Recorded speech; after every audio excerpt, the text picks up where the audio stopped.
നമസ്കാരം. മലയാളി വാർത്തയിലേക്ക് സ്വാഗതം. മഴ തുടരും. 4 ജില്ലകളിലാണ് ഇന്ന് യെല്ലോ അലേർട്ട് പ്രഖ്യാപിച്ചിരിക്കുന്നത്. മലയോര മേഖലയിൽ ജാഗ്രതാ നിർദ്ദേശം പുറപ്പെടുവിച്ചിട്ടുണ്ട്. ഇന്ന് മഴ തുടരുമെങ്കിലും മഴ കുറയുമെന്ന സൂചന കൂടി കേന്ദ്ര കാലാവസ്ഥ നിരീക്ഷണ കേന്ദ്രം നൽകിയിട്ടുണ്ട്. നിലവിൽ ആലപ്പുഴ, എറണാകുളം, കണ്ണൂർ, കാസർഗോഡ് ജില്ലകളാണ് ഇന്ന് യെല്ലോ അലേർട്ട് ഉള്ളത്. ബാക്കി എല്ലാ ജില്ലകളിലും ഇന്ന് ഗ്രീൻ അലേർട്ടാണ്. ഇവിടങ്ങളിൽ ഒറ്റപ്പെട്ട ശക്തമായ മഴയ്ക്കുള്ള സാധ്യത പ്രവചിച്ചിട്ടുണ്ട്. എന്നിരുന്നാലും മഴയുടെ അളവ് കുറയാനാണ് സാധ്യത. 24 മണിക്കൂറിൽ 64.5 മില്ലിമീറ്റർ മുതൽ 115.5 മില്ലിമീറ്റർ വരെ മഴ ലഭിക്കുന്ന സാഹചര്യമാണിത്. സംസ്ഥാനത്ത് വരുന്ന 5 ദിവസവും മഴ തുടരും. പക്ഷേ ബാക്കി എല്ലാ ജില്ലകളിലും മഴ ലഭിക്കുന്നതിന്റെ അളവ് കുറയും. ബംഗാൾ ഉൾക്കടലിലെ ന്യൂനമർദ്ദത്തിന്റെയും പടിഞ്ഞാറൻ കാറ്റിന്റെയും ശക്തി ക്ഷയിച്ചതാണ് മഴ കുറയാൻ കാരണം. കാലവർഷം ആരംഭിച്ചിട്ട് 8 ദിവസങ്ങൾ പിന്നിടുമ്പോൾ ഏറ്റവും കൂടുതൽ മഴ ലഭിച്ചത് കണ്ണൂർ, കാസർഗോഡ് ജില്ലകളിലാണെന്നും കണക്കുകൾ പറയുന്നുണ്ട്. കഴിഞ്ഞ ദിവസങ്ങളിൽ പെയ്ത മഴയെയും ശക്തമായ കാറ്റിനെയും തുടർന്ന് വ്യാപക നാശനഷ്ടങ്ങളൊക്കെ തന്നെ സംസ്ഥാനത്തുടനീളം ഉണ്ടായിട്ടുണ്ട്. അതെല്ലാം തന്നെ പരിഹരിച്ചുകൊണ്ട് രംഗത്ത് വരികയാണ്. മഴക്കെടുതിയിൽ ഇന്നലെ മാത്രം സംസ്ഥാനത്ത് 5 പേരാണ് മരിച്ചിരിക്കുന്നത്. കാണാതായ 2 പേർക്കായിട്ടുള്ള തിരച്ചിൽ തുടർന്നുകൊണ്ടിരിക്കുകയാണ്. മലയോര പ്രദേശങ്ങളിൽ ഉരുൾപൊട്ടൽ, മണ്ണിടിച്ചിൽ, മലവെള്ളപ്പാച്ചിൽ എന്നിവയ്ക്ക് സാധ്യതയുള്ളതിനാൽ ജാഗ്രത പാലിക്കണം. ഉയർന്ന തിരമാലയ്ക്കും കടലാക്രമണത്തിനും സാധ്യതയുള്ളതിനാൽ ഇന്ന് കേരള, കർണാടക, ലക്ഷദ്വീപ് തീരങ്ങളിൽ മത്സ്യബന്ധനം പാടില്ല. തീരങ്ങളിൽ മണിക്കൂറിൽ 40 മുതൽ 60 കിലോമീറ്റർ വരെ വേഗത്തിൽ കാറ്റിനും സാധ്യതയുണ്ട്. മഴക്കെടുതിയിൽ കഴിഞ്ഞ ദിവസം 5 പേർ മരിച്ചതായി സ്ഥിരീകരിച്ചിട്ടുണ്ട്. കാണാതായ 2 പേരെ കണ്ടെത്താൻ തിരച്ചിൽ പുരോഗമിക്കുകയാണ്. മലയോര മേഖലയിൽ ഉരുൾപൊട്ടൽ, മണ്ണിടിച്ചിൽ, മലവെള്ളപ്പാച്ചിൽ സാധ്യത കണക്കിലെടുത്ത് ആ മേഖലകളിലേക്കൊന്നും തന്നെ രാത്രി സഞ്ചാരം പാടില്ല എന്ന് അറിയിച്ചിട്ടുണ്ട്. അത്യാവശ്യമല്ലാത്ത രാത്രി യാത്രകൾ ഒഴിവാക്കാനും ജില്ലാ ഭരണകൂടം അറിയിച്ചിട്ടുണ്ട്. കൂടാതെ തീരപ്രദേശങ്ങളിൽ തിരമാലയും കടലാക്രമണവും സാധ്യതയുള്ളതിനാൽ മത്സ്യത്തൊഴിലാളികളും തീരദേശവാസികളും സുരക്ഷാ നിർദ്ദേശങ്ങൾ കർശനമായി പാലിക്കണമെന്നും അധികൃതർ പറഞ്ഞിട്ടുണ്ട്. കടലിൽ ഇറങ്ങിയുള്ള വിനോദമൊന്നും തന്നെ അനുവദിക്കരുത് എന്നും കൃത്യമായി തന്നെ മുന്നറിയിപ്പ് ജനങ്ങൾക്ക് നൽകിയിട്ടുണ്ട്. സംസ്ഥാനത്തെ 4 ഡാമുകളിൽ ജലനിരപ്പ് അപകടനില അതിക്രമിച്ചതോടെ റെഡ് അലേർട്ട് പ്രഖ്യാപിച്ചിട്ടുണ്ട്. ഇടുക്കിയിലെ ലോവർ പെരിയാർ, കല്ലാർകുട്ടി, പൊന്മുടി ഡാമുകളും പത്തനംതിട്ടയിലെ മൂഴിയാർ ഡാമുമാണ് റെഡ് അലേർട്ടിലായത്. കോഴിക്കോട് കുറ്റ്യാടി ഡാമിൽ ഓറഞ്ച് അലേർട്ടും തിരുവനന്തപുരം നെയ്യാർ ഡാമിൽ ബ്ലൂ അലേർട്ടും പ്രഖ്യാപിച്ചിട്ടുണ്ട്. തൃശൂർ പെരിങ്ങൽകൂത്ത് ഡാമിൽ മുൻകരുതലിന്റെ ഭാഗമായി വെള്ളം തുറന്നുവിടുന്ന നിലയിലാണ്.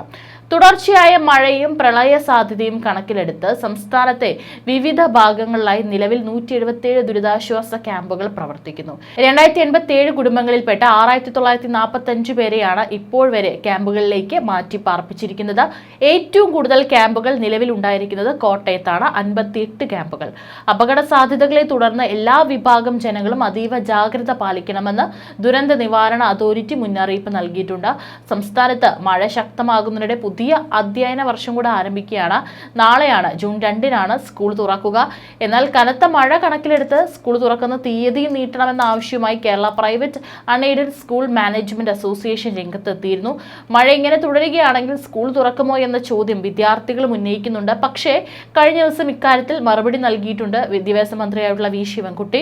സ്കൂൾ തുറക്കുന്നത് ജൂൺ 2-ന് തന്നെയാണെന്നാണ് വിദ്യാഭ്യാസ മന്ത്രി വി ശിവൻകുട്ടി പറഞ്ഞിരിക്കുന്നത്. ഇന്നലത്തെയും ഇന്നത്തെയും കാലാവസ്ഥ നോക്കിയതിന് ശേഷം തീരുമാനം മാറ്റണമോ എന്ന് ആലോചിക്കാമെന്നാണ് പറഞ്ഞിരിക്കുന്നത്. പക്ഷേ നിലവിൽ ഇന്നലെയും ഇന്നുമായിട്ട് പകൽ മഴ കുറവായതിനാൽ തന്നെ ഒരുപക്ഷെ തീരുമാനം മാറ്റാനുള്ള സാധ്യത ഉണ്ടാവില്ല. എന്തായാലും അത്തരത്തിൽ മാറ്റുകയാണെങ്കിൽ തന്നെ ഇന്ന് തന്നെ മന്ത്രി അക്കാര്യം അറിയിക്കും. മുഖ്യമന്ത്രിയുമായി കൂടി ആലോചിച്ച് കാര്യം തീരുമാനിക്കാമെന്നാണ് വിദ്യാഭ്യാസ മന്ത്രി കഴിഞ്ഞ ദിവസം അറിയിച്ചിരുന്നത്. സ്കൂൾ കെട്ടിടങ്ങളെല്ലാം സുരക്ഷിതമാണെന്നും മന്ത്രി ചൂണ്ടിക്കാട്ടിയിരുന്നു. 14,000 സ്കൂൾ കെട്ടിടങ്ങൾ ഉണ്ടായിട്ട് ഈ കാറ്റിൽ ഒരു സ്കൂൾ കെട്ടിടത്തിന് പോലും തകരാറുണ്ടായിട്ടില്ല. അടിസ്ഥാന വികസന സൗകര്യത്തിന് വേണ്ടി കഴിഞ്ഞ നാളുകളിൽ ചെലവഴിച്ച 5,000 കോടി രൂപ ഫലം കണ്ടു. മുൻ വർഷങ്ങളിൽ കാറ്റടിക്കുമ്പോൾ ആദ്യം സ്കൂളിന്റെ ഷെഡായിരുന്നു പോയിരുന്നത്. ഇപ്പോൾ സ്കൂളുകളിൽ ഷെഡുകളില്ലെന്നും മന്ത്രി പറഞ്ഞു.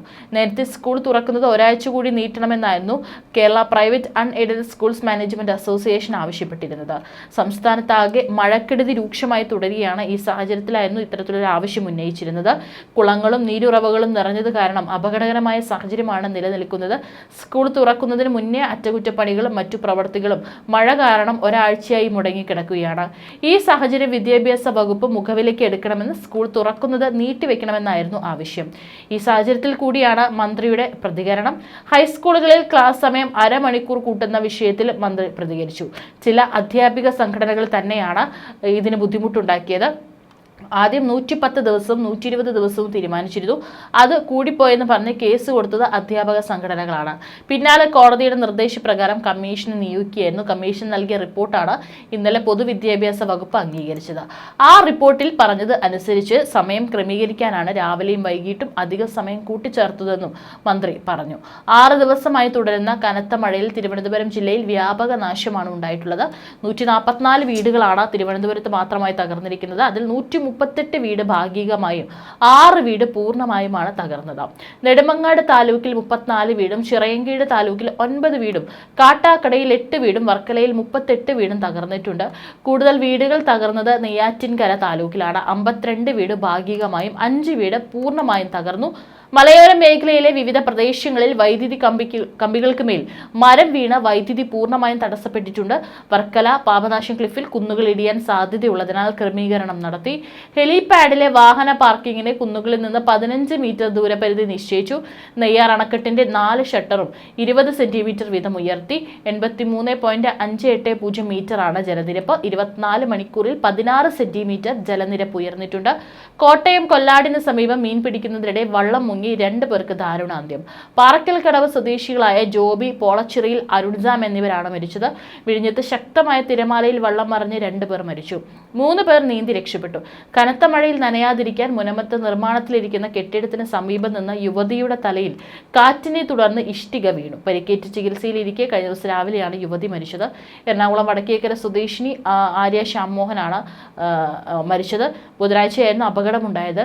ഇടുക്കിയിൽ അടിമാലിയിൽ മഴയെ തുടർന്നുണ്ടായ അപകടത്തിൽ പാറത്തോട് പുത്തൻപറമ്പിൽ ബാബു മരിച്ചു. കാസർഗോഡ് കോട്ടിക്കുളം സ്വദേശി സാദിഖ് മഴയെ തുടർന്ന് നിറഞ്ഞ തോട്ടിൽ വീണ് മരിച്ചു. തോടിന്റെ കരയിലൂടെ നടക്കുന്നതിനിടെ കാൽ വഴുതി വീഴുകയായിരുന്നു. വെള്ളക്കെട്ടിനെ തുടർന്ന് കണ്ണൂർ, പുഴാന്തി, താവക്കര എന്നിവിടങ്ങളിൽ നിന്നും ഡിങ്കി ബോട്ടുകളിൽ കുടുംബങ്ങളെ മാറ്റി പാർപ്പിച്ചു. ആലപ്പുഴ, കോട്ടയം, പത്തനംതിട്ട, എറണാകുളം എന്നിവിടങ്ങളിൽ താഴ്ന്ന പ്രദേശങ്ങളിൽ വെള്ളം കയറി ദുരിതമുണ്ടായിട്ടുണ്ട്. അതായത് ഇത്രയും ദിവസം മഴ പെയ്തതിൽ നിന്ന് കേരളത്തിലുടനീളം എല്ലാ ജില്ലകളിലും വ്യാപകമായ നാശനഷ്ടങ്ങളാണ് സംഭവിച്ചിരിക്കുന്നത്. 27ഓളം മരണങ്ങളാണ് ഇത്രയും ദിവസത്തിനിടയിൽ റിപ്പോർട്ട് ചെയ്യപ്പെട്ടിരിക്കുന്നത്. പ്രശ്നങ്ങളൊക്കെ തന്നെ പരിഹരിച്ചുകൊണ്ട് വരികയാണ്. അതിൽ ഏറ്റവും കൂടുതൽ ബുദ്ധിമുട്ടുണ്ടാക്കിയത് കറന്റ് എല്ലായിടത്തും കൃത്യമായിട്ട് ലഭിക്കുന്നില്ല എന്നുള്ളതാണ്. പലയിടത്തും മരം വീണ്, ലൈൻ കമ്പിലേക്ക് മരം വീണ് പോസ്റ്റ് വീണ്ടും പണിയുന്നതൊക്കെ തന്നെ വൈകുന്നതിനാലാണ് ഇത്തരത്തിലുള്ള ബുദ്ധിമുട്ടുകൾ ഉണ്ടാകുന്നതെന്ന് KSEBയും അറിയിച്ചിട്ടുണ്ട്.